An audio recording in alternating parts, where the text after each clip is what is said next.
Good afternoon to everyone. Thank you for the nice introduction. As you said, I will talk about exploring the motion of photons in space-time for the associated by nonlinear electrodynamics, which is part of our work that we published last year about shadows in gravitational lens in the context of nonlinear electrodynamics, which was done in collaboration with Haroldo Júnior, Pedro Cunha, and Professor Luis Crispino.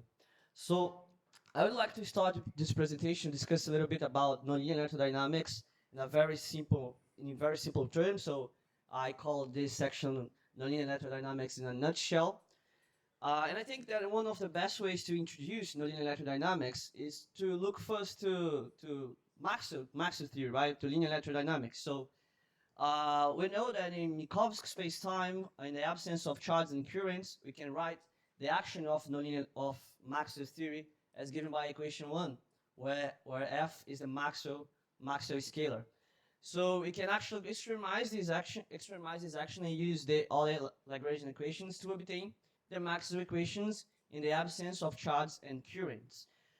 The nonlinear electrodynamics is essentially a theory where we want to generalize Maxwell's theory for strong electromagnetic fields. So mathematically, one of the possibilities to achieve this is by changing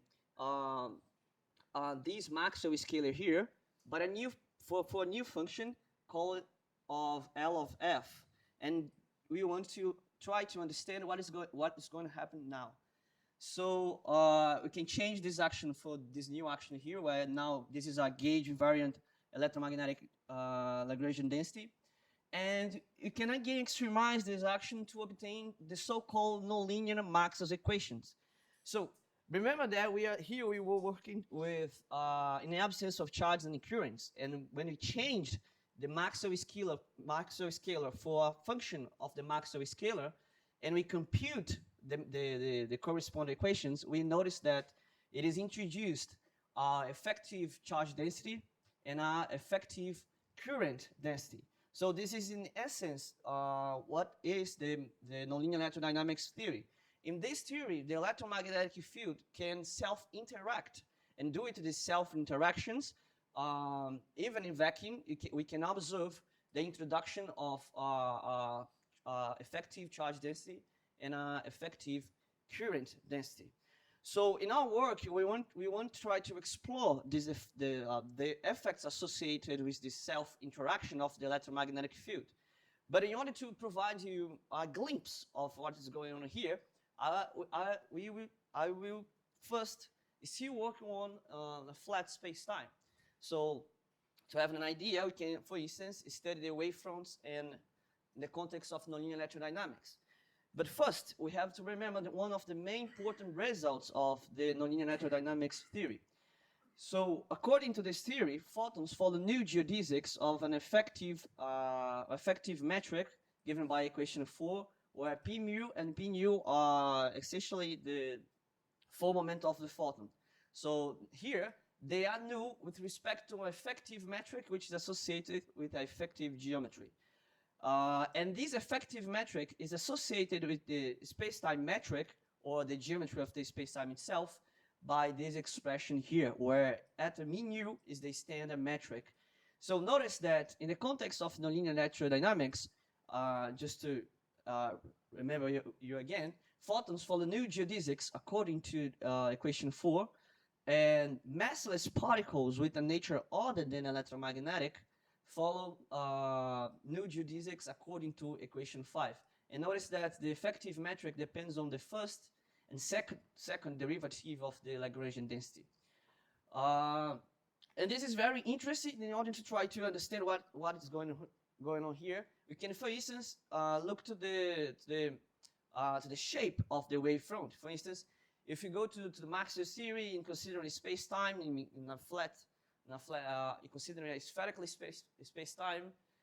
Remember that this is just flat space-time. We are not working with curved space-time yet. So this is essentially the shape of the wavefront of an electromagnetic wave in the context of Maxwell's theory. But when we consider nonlinear electrodynamics, especially near the source, what we notice is that the shape of the wavefront starts to get distorted. For instance, as you can see, we have this kind of ellipsoid form. So as the electromagnetic wave propagates in space-times associated with nonlinear natural dynamics, the wavefronts change. So, and basically what we want to explore in our work is try to reveal some signatures of nonlinear natural dynamics, not in the context of flat spacetimes, but in the context of curved spacetimes, in particular in the context of black hole physics. And that's what now we start to talk about it.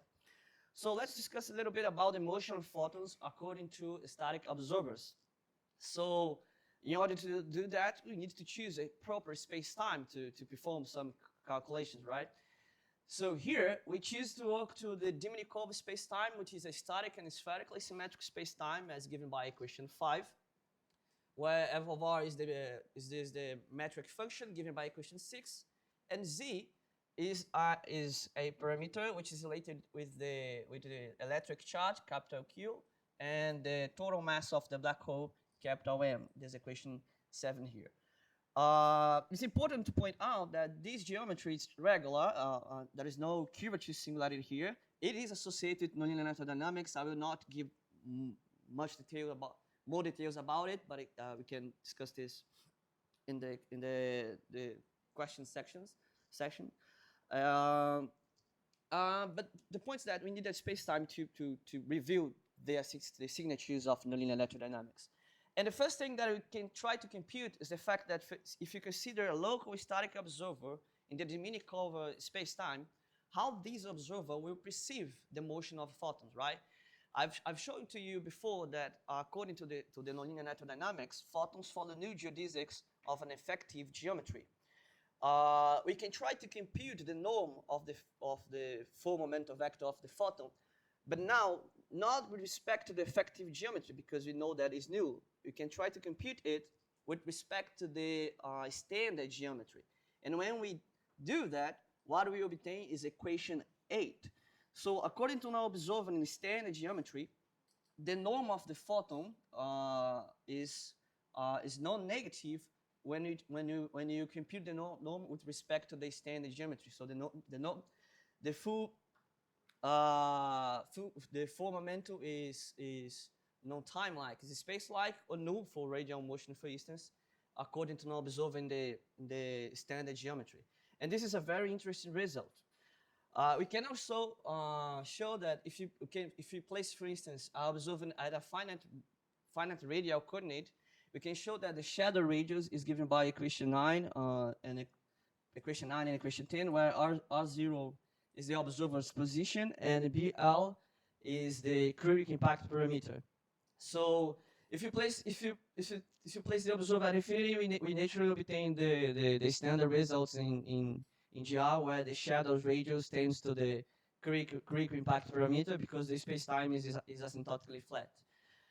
So the interesting here is that the fact that if we look, we have shown here that according to our observer, a local static observer in the Diminikov geometry, the norm of the full momentum of photon with respect to the standard geometry is space-like. So if you compute the shadow radius for the effective geometry, if you compute the shadow radius in the Diminikov space-time, we expect to the shadow radius of the effective geometry be smaller than that for the standard geometry, because we are seeing here that the norm of the full momentum with respect to the standard geometry is space-like.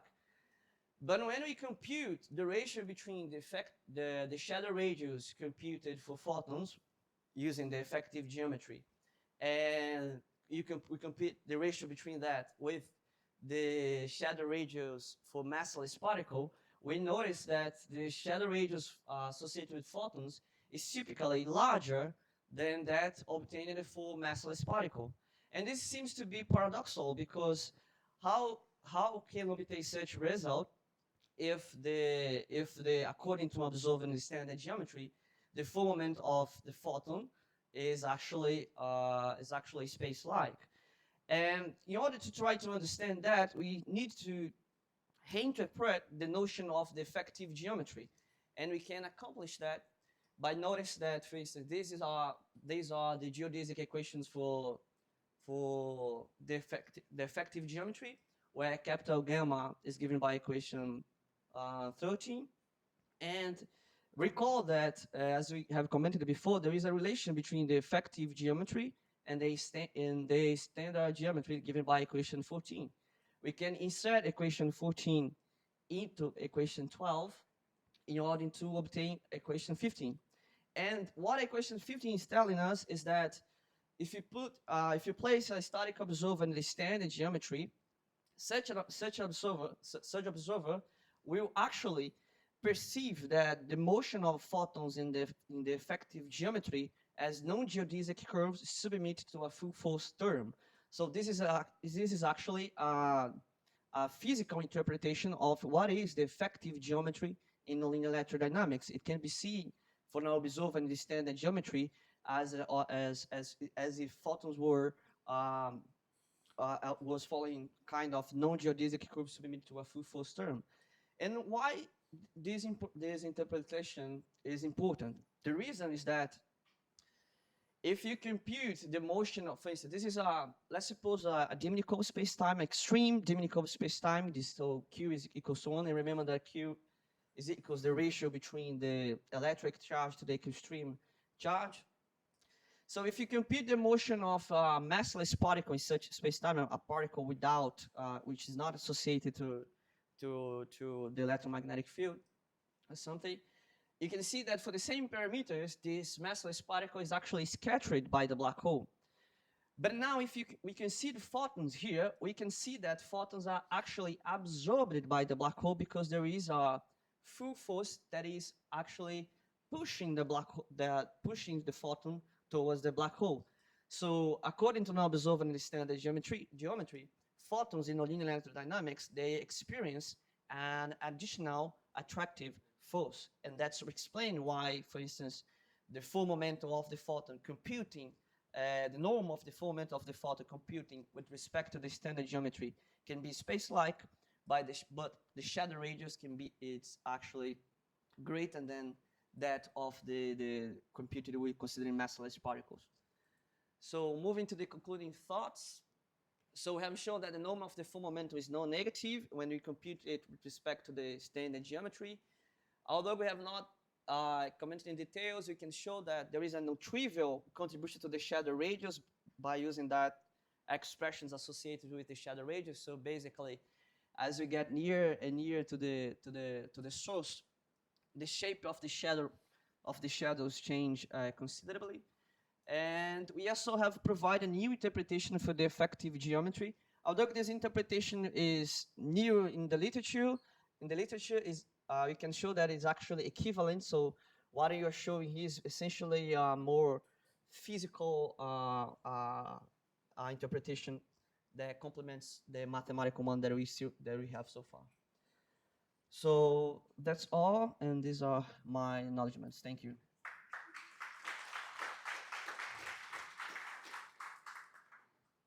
Thank you for the nice talk. We have time for a really short question. If not, then let's thank Marco once again. There's a question there. There's a question.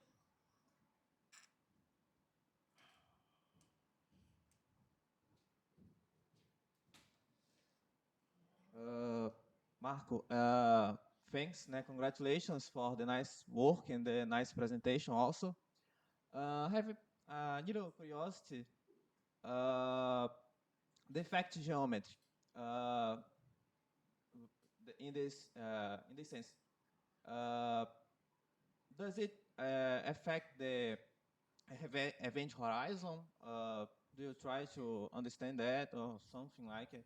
Because I recently start to study shadows, and I also do it with nonlinear electrodynamic solutions. And I try to understand that, and I think I want to know if you have think about it. Okay. So concerning the event horizon, I mean the event horizon is a property of the space-time itself. So for instance, if you work on Heis and Ostrom or Shivashi, the event horizon will be the same from any particle, right? So what the problem with the effective geometry is because it's introduced a non-trivial contribution to the space-time in the sense that, for instance, in some positions of the space-time, the line element associated with the effective metric can flip its signature, so it can be pathological in the sense. But what happens is that for some models of nonlinear natural dynamics, for instance, the Dimitrov model, this flip of signature happens only inside the event horizon. So it doesn't make any difference for our computations because we are computing everything um, outside the black hole, right? So I would say that the major problem is not with the location of with the event horizon itself, because it's still being the event horizon for any particle of the space-time. But the problem is that there is some non-trivialities associated with the effective metric that we have to take care when we are studying it. You need to choose good models to perform the calculations. Otherwise, we, there is a chance of you are doing some calculation that you can actually that you cannot do it. So I would say it's basically that difference. One more. Yeah. I think you have already read it. There's an article called Horizon Test Scales, and I don't remember the rest. There's an article that he tests various geometries né, with the data of the Event Horizon Telescope. Do you remember this Yes. article? Yes. So do you try to test this Dimitrova solution with effect geometry? Because in that article, he do it for Bardeen, Hayar, Ayon Beat Garcia, and he explained that why he do not use this effect geometry. And I was curious if you try to do these calculations with the effect geometry. That's a good question. We didn't consider any alien data from the Event Horizon Telescope, but I have some idea of the reason that they probably didn't use. Of course, I have to check it. But for instance, depending on the mod that you are working with, the contributions of the effective geometry are not that deep, are not that important in the sense of the deviations of the computations that we perform for massless particles. So in this sense, compute make the results considering the effective of the or the standard geometry, they will result probably the same results. They are very similar. So I suppose that I would say that this is probably because of that they didn't consider the effective geometry. But it is important to also to realize that there is some physical consequences that goes and mathematical consequences that goes beyond only these calculations. So uh, there is some causality problems, stability problems associated with the effective geometry.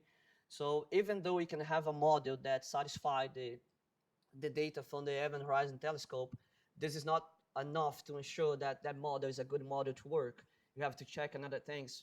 For instance, like I told you, the stability of the solution, the causality, if the causality is okay in such a model, and there is other tests that you can do to check if the model is consistent. All right, we need to move forward. So let's Okay.